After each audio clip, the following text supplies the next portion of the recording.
I prayed, man, honestly. I just hit my knees and prayed. I just said, God, I need some help, man. I'm just so angry and I don't know why. I just got to get some help. I just got to start feeling better. And I'm not trying to complain. I don't feel good. And I don't feel good, and I want to enjoy my life. Now I want to be able to enjoy my life and be of service to other people. And I'm just having a tough time doing that right now because I don't feel great. I see a lot of people out there, a lot of people reaching out to me like, yo, talk to your boy Theo.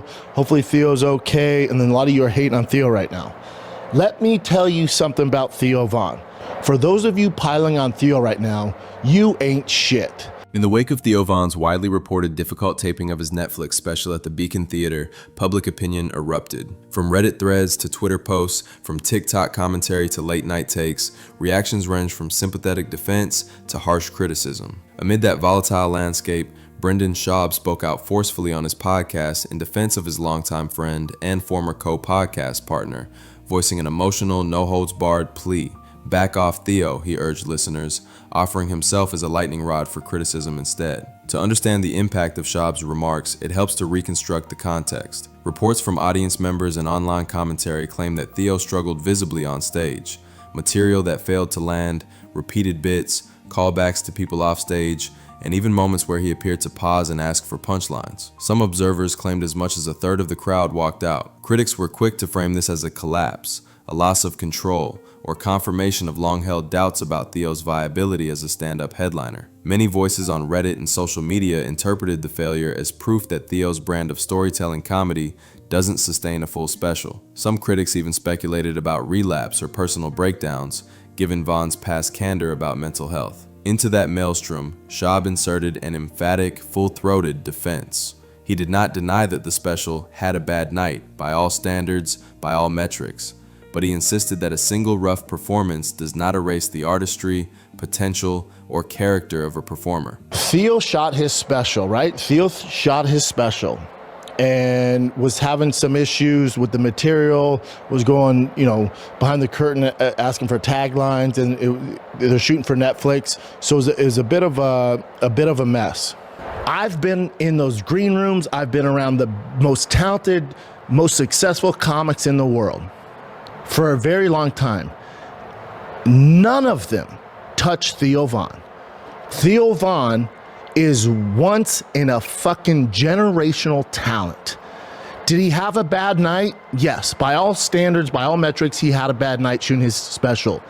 That doesn't mean Theo isn't funny, Theo isn't talented, Theo isn't special, Theo relapsed. It means none of that. It means Theo had a tough time shooting his fucking Netflix special. What is it, his fourth, fifth special? One night doesn't define Theo Von. Y'all need to back the fuck up. If you want to hate on anybody, send it my way instead of Theo's. I don't give a fuck. But you guys going at Theo right now, that ain't the move. A guy that struggles with the way he does, and he's very open about it, doesn't need you to pile on him at this time right now. If you want to pile on somebody, pile on me. I don't give a fuck. I can handle it. He pushed back hard against the piling on, urging people to redirect their ire to him instead. If you want to hate on anybody, send it my way instead of Theo's, he said. He lamented that people too often wait until someone is gone to celebrate them. His message was to give him his flowers while he's here. Brendan Schaub framed Theo's struggles not as evidence of decline, but as a consequence of the high-wire pressures of recording a top-tier special. He acknowledged that Theo has his demons, like many comics do, but argued those struggles sometimes enrich the work. He lauded Theo as a once-in-a-generation talent, the funniest person, whose courage to be vulnerable on stage is a strength, not a weakness. Back off Theo, I'm telling you. Back the fuck off Theo. He ain't the one, man.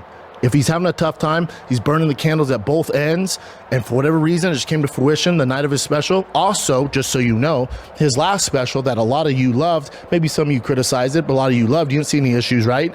He also struggled in that one too. He gets nervous when he shoots specials. There's a lot of stress when you shoot a special, especially for Netflix.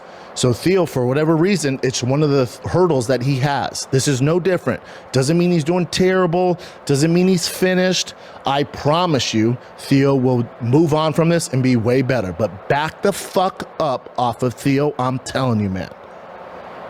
You guys, and if you haven't seen Theo's stuff, whether it's his podcast or his comedy, I am telling you now, when we're old and gray and he passes away, people will be saying, God, he was so special. God, he was so talented.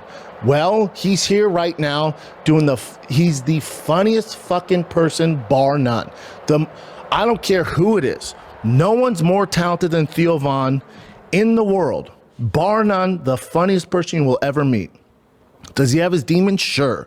Most comics do. Theo has his demons. That's what makes him special.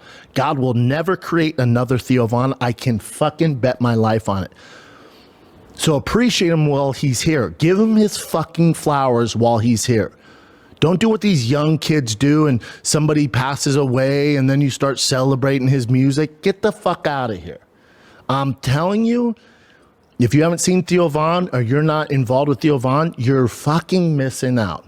There's only one of him. Appreciate him while he's here. Appreciate him while he's continuing to put out good work.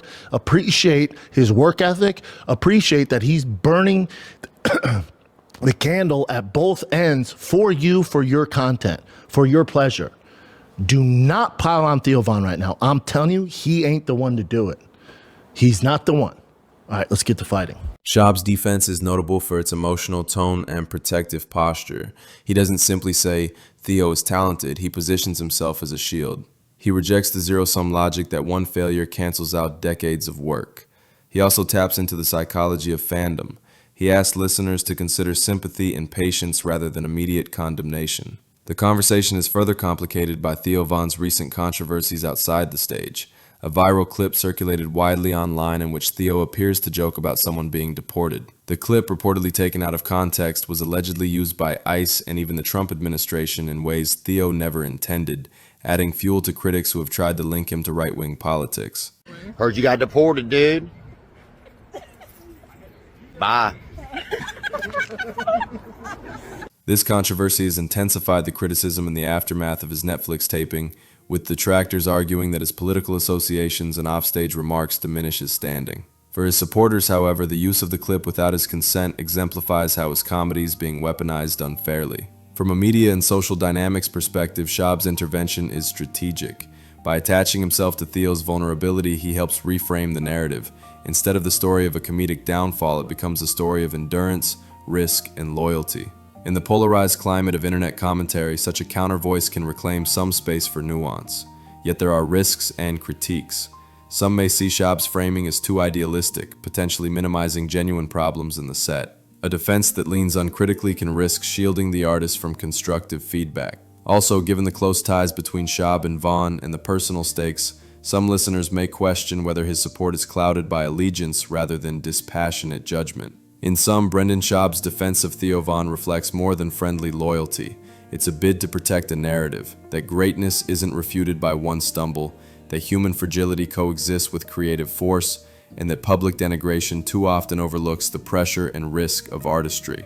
Whether his words succeed in swaying the broader public is uncertain, but within the sometimes brutal arena of social media, his intervention is a forceful attempt to steer the conversation toward empathy, patience, and respect.